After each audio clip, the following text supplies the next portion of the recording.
खाना पीना सोना भोगना वो तो अन्य भी योनियों में संभव है। अब आप कहोगे जी कैसे? तो हमने कहा कि आप बताओ कि हम अपने आप को श्रेष्ठ कहते हैं कि मनुष्य बहुत श्रेष्ठ है, ऐसा मनुष्य ने क्या कर दिया जो मनुष्य श्रेष्ठ हो गया? तो बोले कि जी हम खाने पीने का काम करते हैं, तो क्या पशु पक्षी नहीं करता? करता है कि नहीं करता? आप कहोगे जी हमसे सृष्टि चलती है, तो हमारे यहाँ ऋषियों ने, संतों ने, वेदों ने, पुराणों ने कहा कि हमारे यहाँ 84 लाख योनि है, उन 84 लाख योनियों में से एक मनुष्य की योनि हटा दो,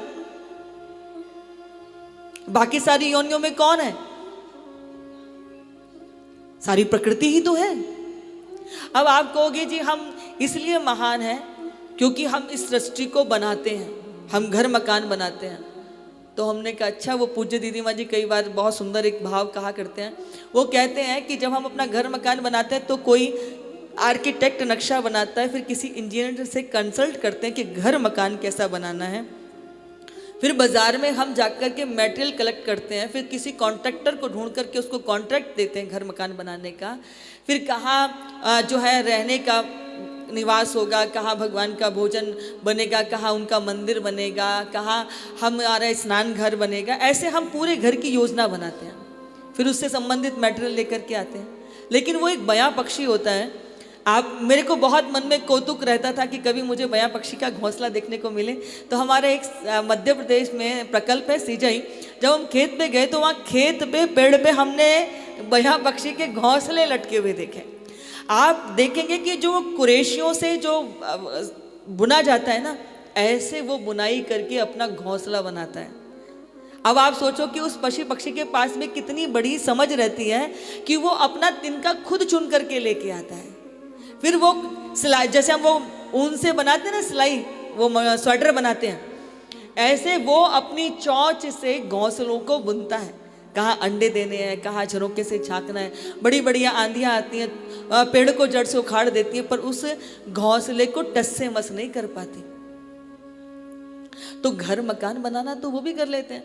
वो देखा है आपने, बिल बना करके रहना शुरू कर देते हैं, पेड़ के अंदर अपने झरोके बना लेते हैं, घोंसले बना लेते हैं। तो घोंसले इत्यादि घर मकान तो वो भी हमसे सुंदर बना लेते हैं।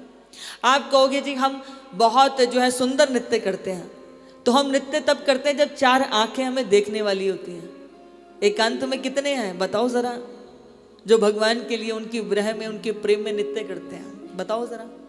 या तो डीजे पे उचकेंगे, हाँ ऐसा ही होता है ना, या फिर कोई हमसे कहेगा चलो नाचो, तो थोड़ा सा फिर भी मन में संकोच आता है, अरे कहेंगे देखो कैसे ज़्यादा मीराबाई बन रही हैं, ज़्यादा ये इनको भक्ति आ रही है ना, संकोच करते हैं। कितने हैं जो एकांत में नृत्य करते हैं? आता है नृत्य? अब आप कहोगे जी हम बड़ा सुंदर नृत्य करते हैं, तो हमने कहा कि बताओ एकांत में आपने कभी मोर को नृत्य करते हुए देखा है? जब मोर प्रसन्न होता है कैसे अपने पंखों को फैला करके क्या, और एक साथ जब झुंड में कभी आप देखो तो आपको अद्भुत आनंद रोमांच उठता है उनको देख करके। तो हमसे सुंदर तो मोर भी नृत्य कर लेता है। आपको कि हम बड़ा सुंदर गाते हैं, तो कभी किसी कोयल को कूकते हुए देखा है? हाँ देखा है कभी कूकते हुए? कल हम यहाँ सरोवर पे, यहाँ शंकर जी के पास बैठे थे, तो एक मेंढक बड़ी आवाज से विचित्र से निकालता था, और एक कुटिया पर जो छोटा बांस वाला वृक्ष है उसमें कोई एक ऐसा पक्षी था, वो बिल्कुल रात में ऐसी आवाज निकालता था जैसे छोटा बच्चा कोई रो रहा हो। और हमको लगे छोटे बच्चे की रोने की आवाज कहाँ से आ रही है।